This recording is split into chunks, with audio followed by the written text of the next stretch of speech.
People who value sleep, sleep on a Nectar mattress. But you're not going to believe me. After all, I might be lying. I must be lying. The only thing you know is true is that commercials lie to you. I must be lying. Instead of believing silly commercials, trust the more than 2 million happy sleepers who sleep on a Nectar mattress. Nectar Sleep is currently running their biggest offer ever, $399 in accessories plus a 365-night home trial and free shipping and returns. Go to NectarSleep.com today. Want the can't stop, won't stop watching sort of stuff? You know, the dramatic stuff. AMC Plus has it all. Would you go to war for your family? Don't miss Kin, the all-new Irish gangland drama.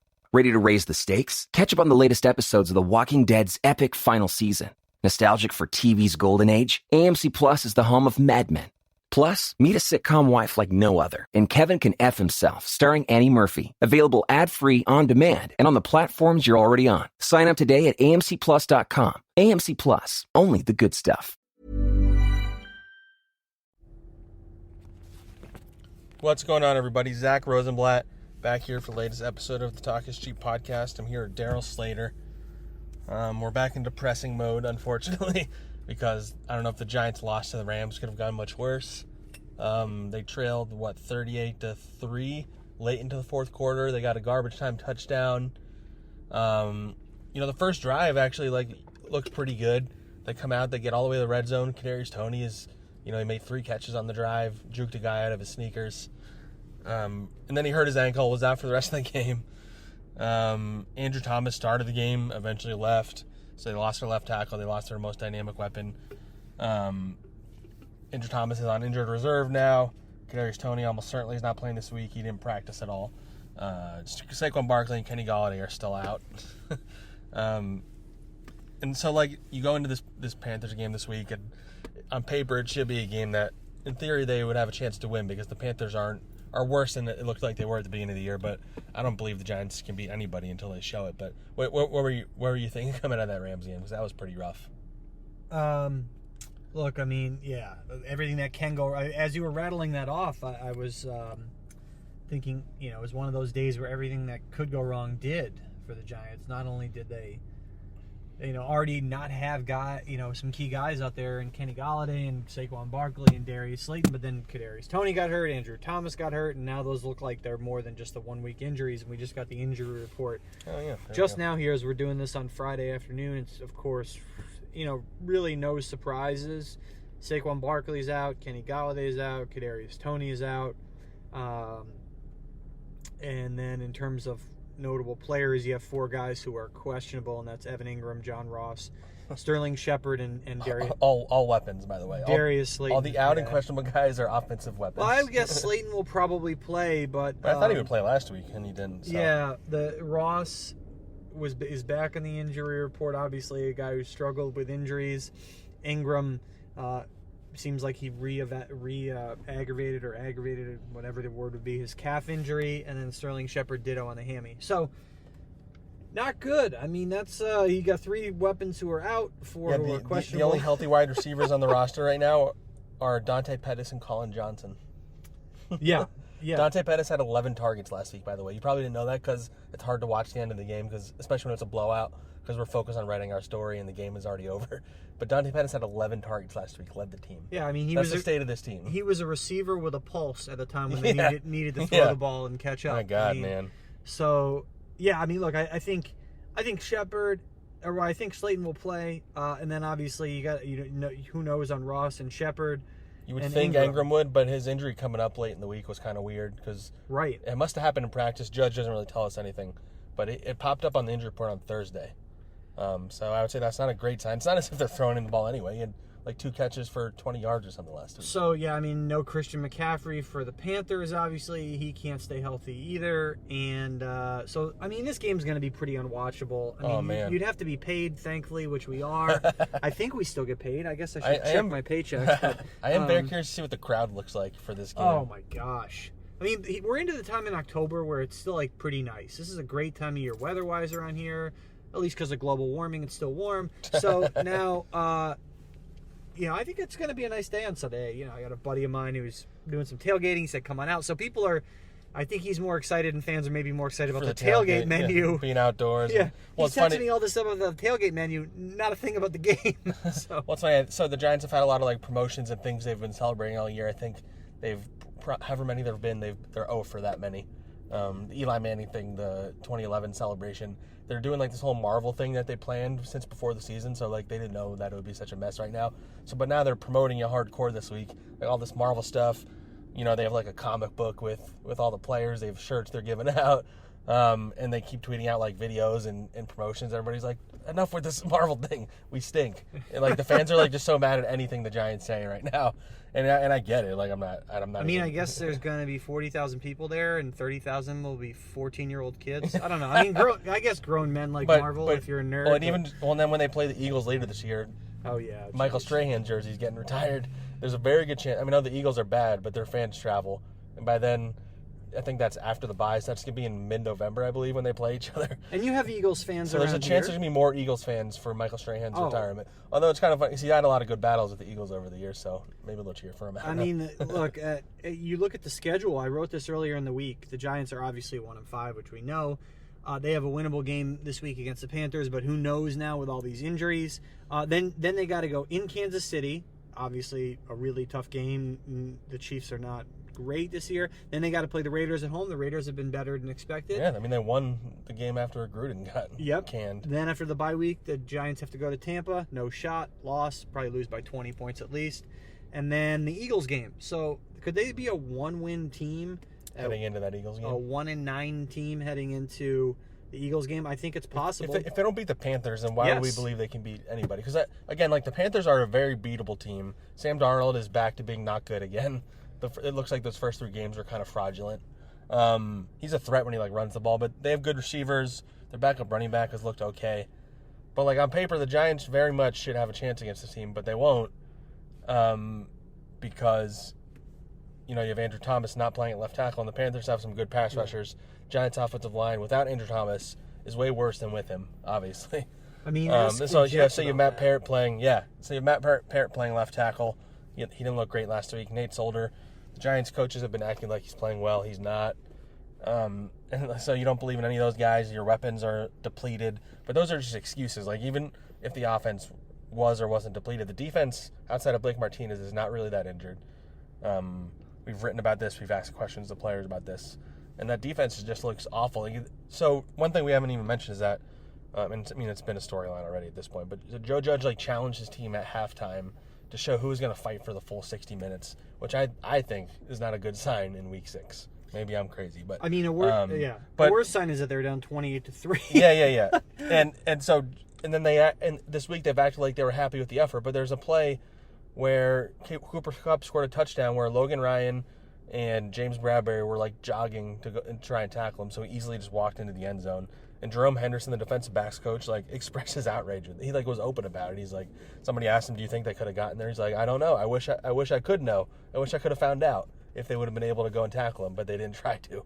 So clearly, there's a disconnect there between, everybody acting like they played the full 60 minutes of effort when we all saw that they didn't. And honestly, maybe it's hard to blame them. They were getting destroyed. But to act like they fought for 60 minutes, I don't think that was accurate. And Joe Judge, part of his threat was if you want to keep your jobs or if you don't want to get benched or whatever, you fight for 60 minutes. But I don't get the impression that anybody's getting benched this week. So I think that's just... Who are they going to play? Exactly. Yeah, I mean, that's part of it, too. He's got to win some games for all the flaws that these guys have. James Bradbury, Logan Ryan, in terms of the guys who, quite frankly, have not even played close to what their contracts are. No. Let's be honest. I mean, those guys are 2 of the several on this team who are getting paid well over value and in terms of production this year.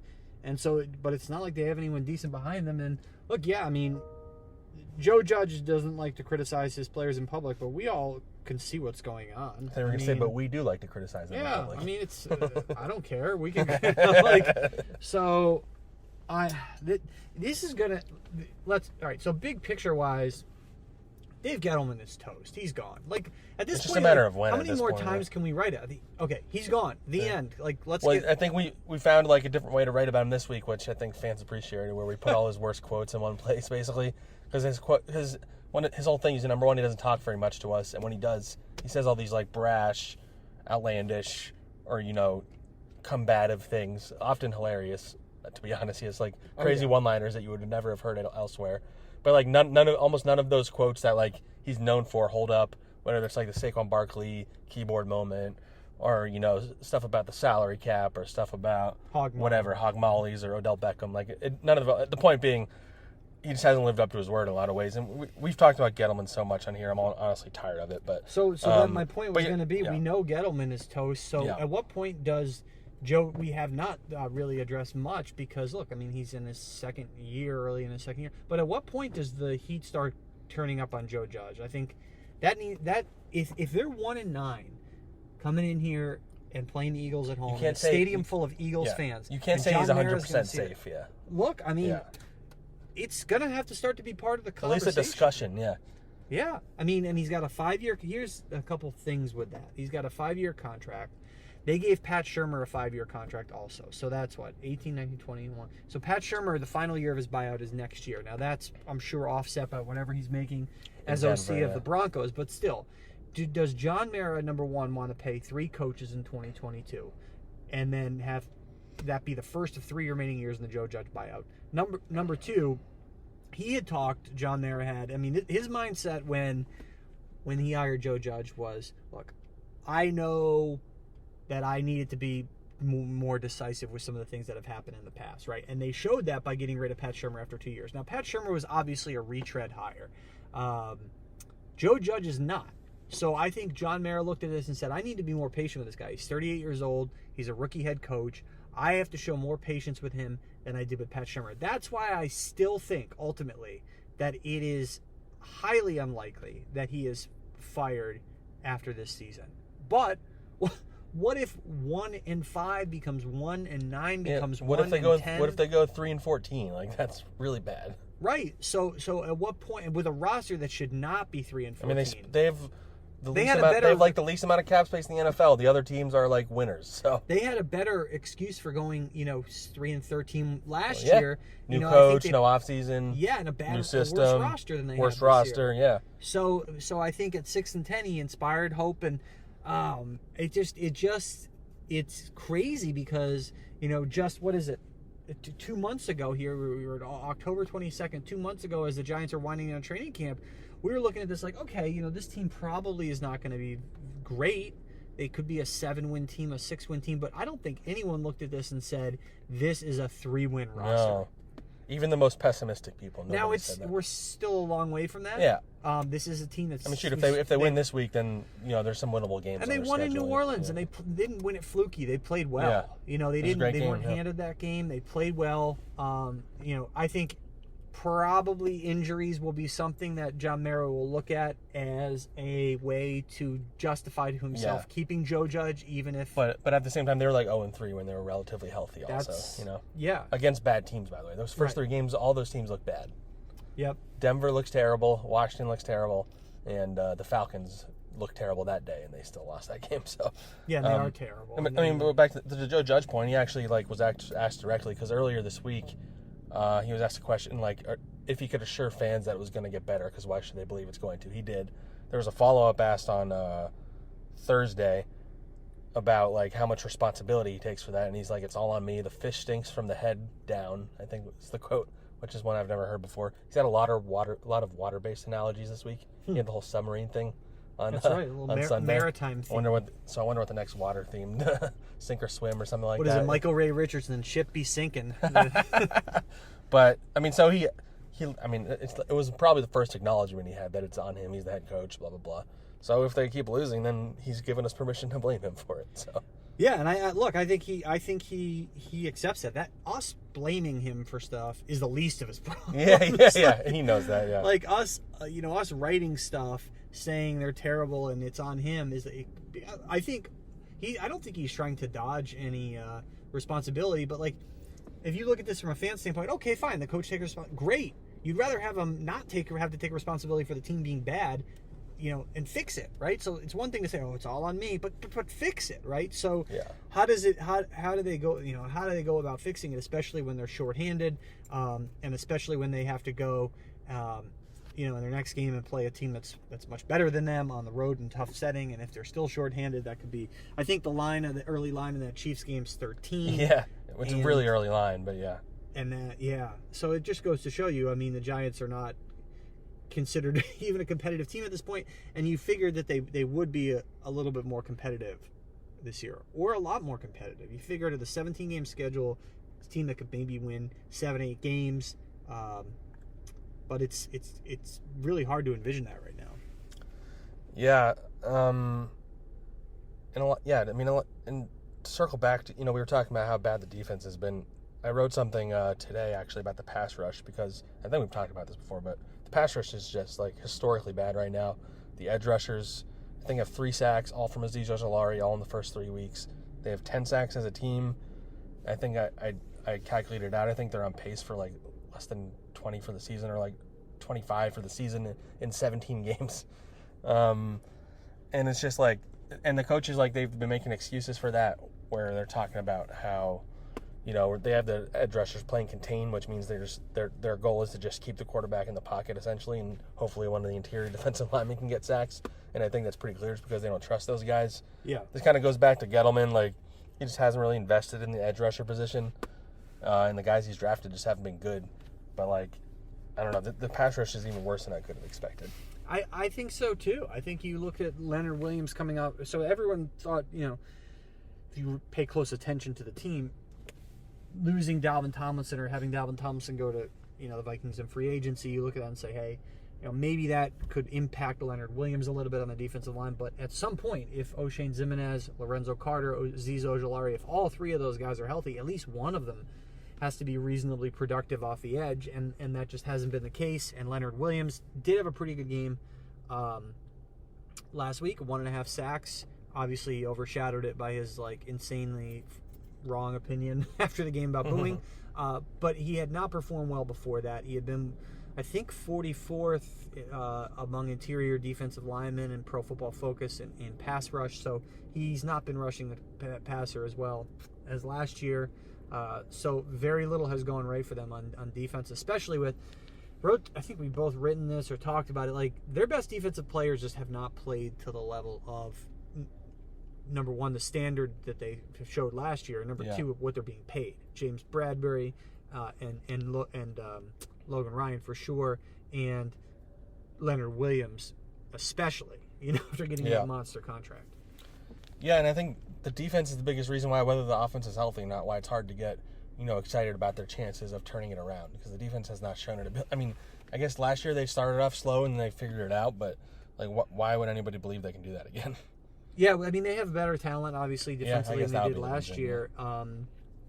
But I think, better talent and an underwhelming performance, I mean, is that not a bigger red flag than, say, a team that is undermanned and probably performing to their level of capability, and then sort of performed better than that down the stretch last year, exceeded their whatever they had. But, this is a team that's got better talent, is not playing well, and is playing worse than last year's group did. So, that's a big problem. I think it's punching a few holes in this idea that Patrick Graham is some genius.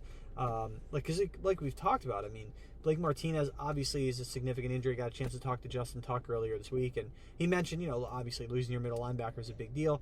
But it shouldn't be this big of a deal, should it? No. What was I about to say? Oh, and it's funny, we talked about all the team's problems, and Daniel Jones had 4 turnovers on Sunday, one of his worst games in a while, and it's like one of the least of their concerns right now. Yeah, career high 4 turnovers. One of them was obviously the strip sack. Yeah. Matt Parrott got beat. And one Sterling Shepard got, he tripped up. Yeah. Parrott got beat like a drum on that play, and even if you take those out, Jones didn't play well in the game. 3 picks, career high 4 turnovers, tied his high in picks, career high in picks, and so certainly a lull in a season that's been pretty good. Again, though, like, this guy's played pretty well, and he got 1 win to show for it. Yep. And the whole thing with him is always, when he's getting protection is when he's at his best, and he's not going to be getting that. So are they going to do the conservative thing again? I feel like they will. You'd think they'd have to. I mean, it's going to be hard to imagine them trying to move the ball, push the ball down the field, even with Slaton back, potentially, likely, you'd think. And then who knows with Ross, you have 2 deep threats, but, like, how can you ask your quarterback to sit back there? You don't have the time to do that. When you got Nate Solder and Matt Parrott, I'm sorry, but like two of probably the worst tackles in the NFL, and they're both your starting tackles. Yeah. And you feel bad for Andrew Thomas because the kid can't really catch a break. I mean, obviously last year he performed poorly, just straight up. I mean, I don't know whether that's a break or not, but he had been performing better. You get the sense he's a kid who wants to do well, and is earnest and had put in work and it looked like he had been doing a good job this year. And now not only with the foot but the ankle, and he's in the toaster for 3 weeks at least. So yeah. Not good. An interesting, before we do predictions, like an interesting coming out of this game is that the trade deadline is a week from Tuesday, so it's coming up fast. If they lose this game, they need to start trading away some guys. Jabril Peppers seems like he doesn't want to be here anyway. He shouldn't. There's no point of having. I know you're not going to get much for them.